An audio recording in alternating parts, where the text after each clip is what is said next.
우리 목사님들 코로나 때문에 우리가 고생 많이 하긴 했지만 이제는 코로나와 더불어 함께 가는 시대가 돼서 조만간에 예배도 좀 자유롭게 드리게 되지 않겠나 그런 생각을 합니다. 용기를 내시고 사역에 최선을 다하는 우리 목사님들 되시기를 이제 바랍니다. 목사는요, 설교를 통해서 자신의 운명을 만들어내는 사람입니다. 그렇기 때문에 이 목사에게 있어서 설교는 정말 중요하지요. 우리 모든 목사들이 설교를 잘하려고 애를 많이 씁니다. 우리가 이제 설교를 잘하려면 그 가운데 교리적인 설교도 하고 윤리적인 설교도 해야 되지만 인문학적 설교를 더 많이 해야 된다. 이게 지금 내 주장인데, 인문학적 설교가 어떤 설교냐 하는 것을 지금 이 영상을 통해서 여러 목사님들한테 지금 전하는 겁니다. 그러니 이 설교를 통해서 은혜 받으려고 하지 말고 인문학적 설교의 흐름이 어떤가, 내용은 어떤가, 구조는 어떤가, 그런 것들을 여러분이 살피셔야 여러분들이 이제 설교하는데 도움이 될 것입니다. 인문학적 설교를 하려면 본문을 아주 철저하게 분석을 해야 됩니다. 분석을 깊이 하면 할수록 새로운 메시지가 나와요. 우리 목사님들이 늘 했던 설교를 또 하게 되는 이유는 본문에 대한 분석을 다각적으로 깊이 하지를 못하고 그저 피상적으로 이해를 하니까 같은 메시지가 계속 나올 수밖에 없습니다. 그렇기 때문에 본문을 깊이 다양하게 분석하는 그런 노력을 이제 하시면 인문학적 설교를 하는데 큰 도움이 될 것입니다. 오늘 제가 전하는 이 설교도 그런 유형이다 하는 것을 염두에 두시고 말씀을 들으시기를 바랍니다. 인간은요, 쓰러지는 존재입니다. 여기서 쓰러진다고 하는 말은 실패한다, 위기에 처한다, 그런 뜻이죠. 많은 사람들이 실패하기를 꺼려해요. 위기가 주어지지 않기를 바랍니다. 그러나 그것은 인생을 잘 몰라서 하는 소리예요. 한 인간이 평생을 살다 보면 적어도 2번, 3번은 반드시 실패합니다. 쓰러지기 마련이에요. 위기가 주어질 수밖에 없습니다. 그래서 산다는 게 어렵다, 힘들다, 그렇게 얘기를 하는 것입니다. 누구든지 쓰러집니다. 우리가 생각하기에 부자는 안 쓰러질 것이다, 왕은 안 쓰러질 것이다, 쓰러지는 사람은 능력이 부족하고 여러 가지 이제 어려운 처지에 있는 그런 사람이 쓰러지는 것이지, 이게 힘 있는 사람이 쓰러질 리가 있냐, 이렇게 생각을 하는데 그것도 잘못된 생각이에요. 쓰러지는 데는 이게 구별이 없어요. 그런 점에서 저는 인생은 평등하다, 이렇게 생각하는 거죠. 그 어떤 사람도 쓰러집니다. 실패합니다. 위기에 처합니다. 왜 사람들이 이렇게 인생을 살다가 쓰러지느냐, 실패하느냐, 위기에 처하느냐, 제 나름대로 인생의 경험을 종합하고 또 성경 말씀을 이렇게 염두에 둔다면 몇 가지 이유가 있어요. 첫 번째 이유는 능력이 부족하니까 쓰러지는 거예요. 두 번째는 상황을 잘 관리하지 못하니까 쓰러지는 겁니다. 여기서 상황이라고 하는 것은 크게 2가지예요. 인간의 본성, 그리고 인간이 처한 환경입니다. 이 본성과 환경을 저는 이제 상황이라고 크게 이제 표현하는데, 이 상황 관리가 잘못되면 그 사람은 실패하고 쓰러질 수밖에 없어요. 세 번째는요, 목표가 잘못되면 언젠가는 쓰러집니다. 잘못된 목표를 가지고 살아가는 사람이 뭐 쓰러지는 건 당연하지요. 그 다음에 네 번째는 인간관계를 잘못해서 그래요. 인간관계가 왜 중요하냐면 성공과 실패도 인간 때문에 주어지는 거고요. 행복과 불행도 인간 때문에 주어지는 거예요. 그러니까 인간관계를 잘못하면 거기서부터 여러 가지 어려운 일들이 생기고 물론 좋은 일이 생기는 경우도 있습니다만은 이 잘못된 인간관계 이것이 사람을 쓰러지게 만든다는 것입니다. 그렇기 때문에 우리가 인생을 살면서 내가 쓰러지느냐 안 쓰러지느냐 이건 중요하지 않아요. 반드시 쓰러질 때가 오니까요. 난 안 쓰러지겠다. 내 주변에 있는 모든 사람은 쓰러져도 나는 절대로 실패하지 않고 쓰러지지 않고 위기가 주어지지 않는다. 이렇게 생각하는 그 자체가 교만이에요. 반드시 어느 시점에 가면 쓰러집니다. 그렇기 때문에 내가 쓰러지느냐 안 쓰러지느냐 이게 중요한 게 아니에요. 반드시 쓰러지니까. 문제는 내가 쓰러졌을 때, 실패했을 때, 위기에 처해 있을 때 다시 일어설 수 있느냐 없느냐 이것이 더 중요하다는 것입니다. 오늘 본문은 다윗에 대한 얘기잖아요. 다윗은 어떻게 보면 쓰러질 수 없는 사람이에요. 실패할 수 없는 사람입니다. 우리가 이 다윗을 볼 때 이 사람이야말로 거의 완벽에 가까운 사람이구나 이렇게 생각할 수 있어요. 이스라엘 사람들이 이 사람을 성군이라 그러잖아요. 통일 이스라엘을 건국한 사람입니다. 백전백승의 용장이에요. 게다가 믿음이 얼마나 좋은지 성경을 보면 하나님께서 다윗을 평할 때 내 마음에 합당한 자다 그렇게 표현을 했어요. 믿음이 있으니까 성전 건축을 위해서 모든 준비를 다 해놓은 사람입니다. 이 사람은 굉장히 지식도 많은 사람이에요. 그러니 쓰러질 수 없는 사람이에요. 그렇지만 오늘 읽은 성경을 보니까 다윗도 결국 쓰러졌습니다. 이 다윗의 평생의 삶을 보면 두 번 쓰러졌어요. 한 번은 오늘 본문에 나와 있는 이 밧세바 사건 때문에 쓰러졌고 또 하나는 아들 압살롬이 반란을 일으켜서 아주 죽을 뻔했잖아요. 예루살렘 성에서 도망을 갔지 않습니까? 이 다윗 같은 사람도 두 번이나 실패를 했습니다. 그렇기 때문에 모든 인간은 실패한다. 따라서 나도 실패한다. 이것은 인생의 법칙이에요. 여러분들 가운데는 쓰러져 본 경험이 있는 분들이 있을 거예요. 목회가 잘 안 되잖아요. 좀 이제 직설적인 표현이라 미안하긴 하지만 쫓겨난 경험도 있잖아요. 교회에서 쫓겨나고. 여러분들도 실패한 경험이 있는 사람들이에요. 쓰러진 경험이 있는 사람들이에요. 근데 그거에 대해서 너무 그렇게 고민할 필요도 없고 그것 때문에 자학할 필요도 없습니다.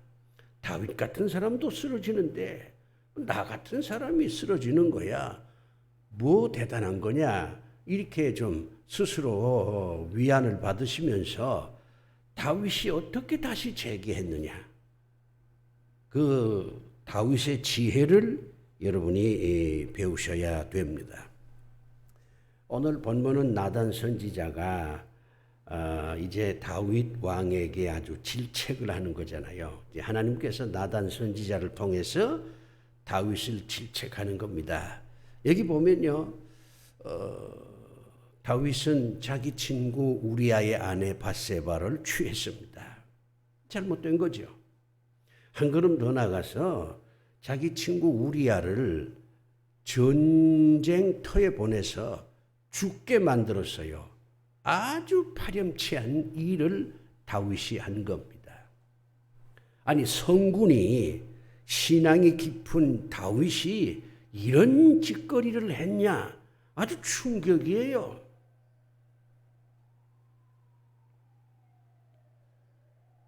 대단한 충격입니다. 아주 우리 입장에서 보면 머리가 그냥 하얗게 될 수밖에 없는 대단한 사건이에요. 하나님이 화내시는 건 당연하고 백성들이 다윗을 이제 미워하기 시작을 합니다. 지금까지는 다윗 왕을 아주 성군이라고 아주 따르고 존경하고 우러러봤는데 다윗이 한 이런 짓을 보고 나니까 다윗 왕에 대해서 정 떨어지는 거예요. 우리가 흔히 쓰는 말로 얘기하면 백성들이 등을 돌리기 시작을 합니다. 왕권이 흔들리게 됐어요. 이거 잘못하면 다윗 왕이 쫓겨나게 됐어요. 아주 정말 위기에 처하게 된 겁니다. 자, 이런 상황에서 다윗은 그 엄중한 위기를 잘 벗어납니다. 재기할 수 있었다는 거죠. 오늘 본문 보면, 우리가 본문을 분석해 보면 다윗이 다시 재기할 수 있었던 그 지혜가 세 가지가 있어요. 뭐 더 깊이 우리가 분석을 하면 뭐 네 가지도 다섯 가지도 찾아낼 수 있겠지만 이 설교가 너무 산만하면 듣는 사람들이 좀 힘들어 하잖아요. 그래서 제가 세 가지만 얘기하는데 첫 번째가 뭐냐면 자기 죄를 인정을 하는 겁니다. 사람은 본능적으로요, 자기 죄를 인정하지 않으려고 합니다. 우리가 아담을 보면 알 수 있잖아요. 아담이 선악과를 따먹고 난 다음에 하나님께서 오셔서 어째서 그렇게 죄를 지었느냐. 그러니까 아담이 예, 제가 잘못했습니다. 이렇게 고백하는 게 아니라 그 죄를 하와에게 전가시켰어요. 나는 선악과를 따먹지 않으려고 했는데 이 아내가 하와가 계속 나를 선동질하고 아주 괴롭히니까 할 수 없이 제가 선악과를 먹었습니다. 이렇게 책임을 전가해요. 이게 인간의 본성이에요. 사람들은 자기가 지은 죄를 그냥 솔직하게 인정할 수 있는 그런 대단한 존재가 못 돼요. 어떻게 하든지 자기 죄를 인정하지 않으려고 합니다. 그래서 네 가지 방법을 쓰지요. 첫 번째 방법이 합리화입니다. 다른 사람한테 책임을 전가시키는 거예요. 그리고 어쩔 수 없었다 이거죠. 내가 술 취해서 그랬다. 내가 그때 아주 기분이 나빠서 그랬다. 이렇게 합리화를 시키는 거예요. 두 번째는 변명하는 겁니다. 세 번째는 은폐하는 겁니다. 네 번째는 억압하는 거예요. 상대가 내 죄를 얘기하지 못하도록 권력을 가지고 억압하는 거죠. 자, 이런 방법으로 자신의 죄를 인정하지 않고 그냥 슬쩍 넘어가려고 하는 거예요. 이게 인간의 본성이에요. 그런데 놀랍게도 다윗은 나단 선지자가 죄를 지적하니까 그대로 자기의 죄를 인정을 했습니다. 저는 다윗이 자기의 죄를 아주 스스로 인정했다는 점을 높이 평가를 하면서 다윗이 어떻게 이렇게 자기의 죄를 스스로 인정을 했을까? 그 원인이 뭘까? 내 나름대로 참 고민을 해봤는데 이거는 늘 다윗은 자기를 성찰하면서 살았기 때문입니다. 자기 자신을 늘 돌아보는 삶을 다윗이 살아왔기 때문에 죄를 지적하니까 금방 수용할 수가 있었다는 거죠. 스토아 학파는 이런 주장을 합니다. 지식은 밖에 있는 게 아니고 내 내부에 있다. 우리는 지식을 찾기 위해서 밖에서부터 뭘 지식을 들여오려고 해요. 책을 읽고 뭐 여행을 하고. 왜? 지식은 밖에 있으니까. 그런데 스토아 학파 철학자들은 지식은 밖에 있는 게 아니라 내 안에 있다 이거죠. 지식을 찾으려면 나 자신을 성찰을 해야 돼요. 나는 어떤 존재인가? 나는 지금 무엇을 하고 있는가? 내 삶의 목표는 무언가? 내가 지금 책임을 잘 감당하고 있는가? 이 자기 성찰을 하면 거기서부터 많은 지식을 얻을 수가 있다고 하는 겁니다. 우리가 이제 믿음에 대해도 새로운 해석을 해야 됩니다. 믿음이 있는 사람은 우리는 그저 뭐 새벽기도 잘 나오고 예배 잘 드리고 헌금 많이 하고 뭐 전도하고 이런 사람을 보고 아, 저 사람 참 믿음 있는 사람이다 이렇게 평가하잖아요. 그 일부분 맞아요. 왜냐하면 내용은 형식을 통해서 표현되는 거니까. 그런데 그런 형식에는 위선이 참 많습니다.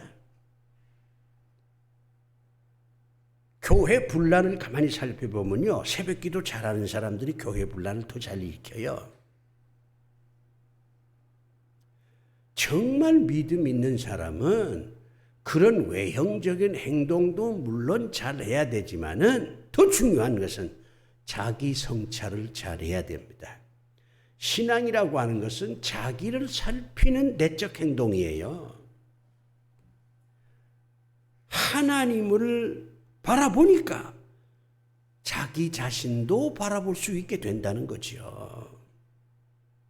다윗은 그런 점에서 자기의 죄를 솔직하게 인정할 수가 있었습니다. 두 번째는요, 이 다윗에게는 좋은 조언자, 좋은 협력자가 있었습니다. 그게 나단 선지자잖아요. 오늘 본문 보니까 나단이 지금 다윗 왕에게 질책을 하는 거예요. 질책이긴 하지만 이건 사실은 다윗에게 조언을 하는 거잖아요. 당신이 잘못했다. 당신이 부족한 게 하나도 없는데 친구를 죽이고 친구의 아내를 뺏어오고 이거야말로 잘못된 게 아니냐. 이렇게 지금 나단 선지자가 다윗 왕에게 충고를 하고 조언을 하고 그리고 그 문제를 해결하는 방법, 당신 회개해야 돼. 이런 얘기를 하고 있잖아요. 내 주변에 어떤 사람들이 있느냐, 이거 참 중요합니다. 대부분의 사람들은 내 주변에 사람이 많다는 걸 아주 자랑해요. 그런데 내 주변에 사람이 많다, 이게 자랑거리가 나요. 내 주변에 사람이 많으면, 쓸데없는 사람들이 많으면 시간과 돈을 낭비하기가 쉬워요. 사람을 사귀려면요, 돈이 필요해. 시간을 거기다가 쏟아야 돼. 그러니까 쓸데없는 사람들이 내 주변에 많으면 그만큼 내 시간은 낭비가 되고 내 돈도 낭비가 되는 거예요. 정말 내 주변에 있어야 할 사람이 있느냐 없느냐, 이게 중요한 겁니다. 다윗 왕에게는 그런 사람이 있었어요. 나단 선지자가 있었다는 겁니다. 이 다윗 왕이 죽을 때요, 그 후계자를 솔로몬을 지명을 했어요. 근데 그때 솔로몬이 어렸거든요. 그러니까 나단 선지자를 부릅니다.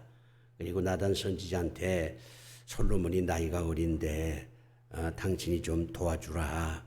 이렇게 해서 솔로몬이 왕이 됐어요.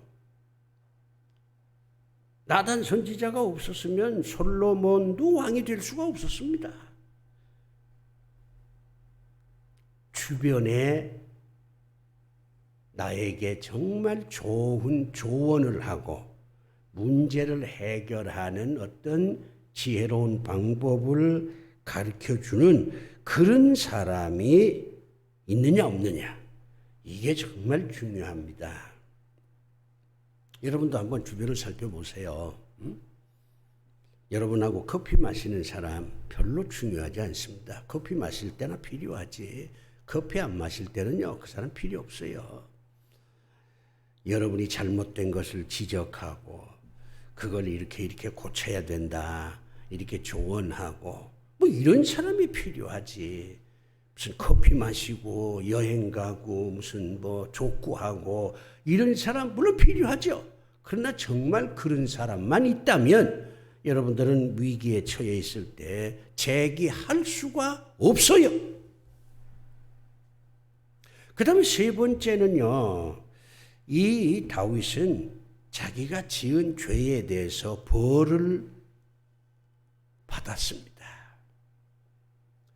죄를 지으면 벌을 받아야 돼요. 그런데 대부분의 사람들은 죄를 지으면 벌을 받으려고는 안 해요. 바로 여기에 문제가 있어요. 나단 선지자가 다윗에게 이렇게 말합니다. 너는 회개했으니까 하나님께서 너는 살려줄 것이다. 너는 살려줄 거야. 그러나 밧세바와 너 사이에 낳은 아들은 죽을 것이다. 그렇게 얘기합니다. 다윗에게는 참 가슴 아픈 일이지요. 사랑하는 여자와 그 사랑의 창조물이라고 할 수 있는 자식을 하나님께서 죽이신다 그러니까 얼마나 충격을 받았겠어요. 그래서 다윗이요 금식을 하면서 기도를 했습니다. 살려달라고. 근데 하나님께서 그 기도를 응답하지 않았어요. 결국 그 아이는 죽었습니다. 다윗은 살았고 그 죄의 결과인 자식은 죽었어요. 죄를 지으면 벌이 따라오는 거예요. 그런데 죄를 지어놓고도 나는 벌을 받지 않겠다. 벌을 피하면 더 큰 벌이 따라와요. 근데 벌을 받겠다고 생각하면 하나님께서 은혜를 베푸십니다. 다윗은 자기 죄에 대한 벌을 받았어요. 그렇기 때문에 재기할 수가 있었던 겁니다. 우리 목사님들도요, 살다 보면 죄를 짓잖아요. 그러면 그 죄에서 오는 벌을 받지 않으려고 하기보다는 하나님, 제가 죄를 지었으니까 마땅히 거기에 맞는 벌을 받겠습니다. 저를 벌해 주십시오. 이렇게 기도를 해야 하나님께서 긍휼히 여겨주시는 것이지. 어떻게 우리가 하나님을 속일 수가 있어요? 하나님 속일 수가 없어요. 어떤 형태로든지 내가 지은 죄는 벌이 따라온다. 그걸 깨달아야 돼요. 아까도 얘기했습니다마는 벌을 피하려면 더 큰 벌이 와요. 그런데 벌을 받겠다고 겸손해지면 하나님께서 은혜를 베푸시는 겁니다. 그건 뭘로 증명할 수 있느냐? 여러분 알다시피 다윗이 죽어가면서 어린 솔로몬을 후계자로 지명을 했잖아요. 솔로몬이 누굽니까? 밧세바 사이에 태어난 두 번째 아들이에요. 첫 번째 아들은 죽었고 두 번째 아들이 솔로몬 아닙니까? 하나님께서 솔로몬을 후계자로 삼으라고 다윗에게 명령합니다. 다윗이 솔로몬을 후계자로 삼으려는 생각이 없었어요. 왜냐하면 형들이 많이 있으니까. 다윗 스스로도 솔로몬은 나이가 어린데 어떻게 후계자가 되냐 이런 생각도 했어요. 그런데 하나님께서 솔로몬을 후계자로 세우라 이렇게 명령을 한 거예요. 얼마나 놀라운 은혜입니까? 다윗은 자기가 지은 죄에 대한 벌을 받으려고 했어요. 이것이 다윗을 다시 재기하게 만든 원천이 된 것입니다. 자, 그러면 이제 인문학적 설교의 마지막 부분은 적용이거든요. 교인들이 어떻게 살아야 되느냐 하는 행동 지침을 마지막엔 얘기를 해줘야 돼요. 설교는 성경 공부가 아니에요. 성경에 나와 있는 지식을 풀어주는 게 설교가 아닙니다. 그거는 성경 공부 시간에 하셔야지. 설교의 핵심은 성경 말씀을 중심으로 해서 하나의 어떤 원칙을 가르쳐주고 거기에 따라서 교인들이 어떻게 살아야 되느냐 하는 삶의 방향을 정해주는 게 설교입니다. 그러니까 설교 마지막에는 교인들이 행동해야 할 지침을 구체적으로 얘기를 해줘야 되죠. 자, 그러면 오늘 본문을 통해서 우리 성도들이 해야 할 구체적인 행동 지침이 뭡니까? 성경을 바탕으로 해서 보면 딱 세 가지예요. 첫째는 자기 성찰을 하면서 살자. 항상 나를 돌아보면서 살자는 겁니다. 특히 자기의 죄에 대해서 성찰하면서 살아야 됩니다. 우리가 그리스도 예수를 통해서 의인이 되었죠. 그건 하나님께서 우리 믿음을 보시고 우리를 의롭다 여겨주시는 것이지 우리는 여전히 죄의 상태에 있는 겁니다. 죄를 지으면서 사는 거예요. 교인들을 최면시키면 안 돼요. 그렇기 때문에 바울이 뭐라고 얘기해요? 오호라 나는 곤고한 사람이로다 탄식을 하고 나는 죄인 중에 괴수다 그렇게 고백하는 거잖아요. 하나님께서 그렇게 인정해 주시는 것이지 은혜로 우리는 여전히 죄의 자리에 있는 겁니다. 그러니까 자기 성찰이라고 하는 것은 자기 죄를 성찰하는 거예요. 내가 죄인이구나 하는 걸 깨닫는 겁니다. 그것이 바로 재기할 수 있는 요인이 되는 거예요. 자, 죄가 뭐냐? 이것도 우리가 좀 구체적으로 얘기를 해줘야 돼요. 목사님들이 교인들한테 죄 얘기를 많이 하지만 무엇이 죄냐? 이렇게 이제 물으면 선뜻 대답을 못해요. 딱 대답하는 게 하나 있어요. 계명을 어기는 것이다. 이게 죄다. 그렇게 얘기합니다. 그러나 성경을 보면 그것만 죄가 아니에요. 계명을 어긴다는 건 원칙을 어긴다는 거잖아요. 하나님이 하지 말라는 걸 하는 거고 하나님이 하라는 걸 하지 않으면 그건 원칙에서 벗어나는 거잖아요. 아담이 그 원형 아닙니까? 선악과를 먹지 말라고 했는데 먹었잖아요. 원칙에서 벗어난 행동을 했거든요. 그 다음에 두 번째 성경이 말하는 죄는 능력이 부족한 것을 죄라고 얘기합니다. 이건 놀라운 해석이죠. 여러분 누가복음 5장 보면 베드로와 예수님이 처음 만나잖아요. 주님이 이제 많은 고기를 잡게 해주니까 베드로가요 주님 앞에 엎드려서 이렇게 얘기합니다. 주여 나를 떠나소서 나는 죄인입니다. 이렇게 고백을 해요. 이때 죄의 개념은 원칙을 어기는 게 아니에요. 베드로는 지금 주님 앞에서 나는 업으로 살아왔는데 그래서 고기 잡는 데는 내가 최고라고 생각을 했는데 그런 최고인 나는 고기 한 마리도 못 잡았는데 당신은 대번에 깊은 데로 가서 그물을 내리라 이렇게 말씀하고 그대로 했더니 엄청나게 고기를 많이 잡았다. 당신에 비하면 나는 아무것도 아니다. 당신의 능력에 비하면 나는 정말로 능력 없는 사람이다. 자기의 부족함을 고백하는 겁니다. 능력이 부족한 것도 죄예요.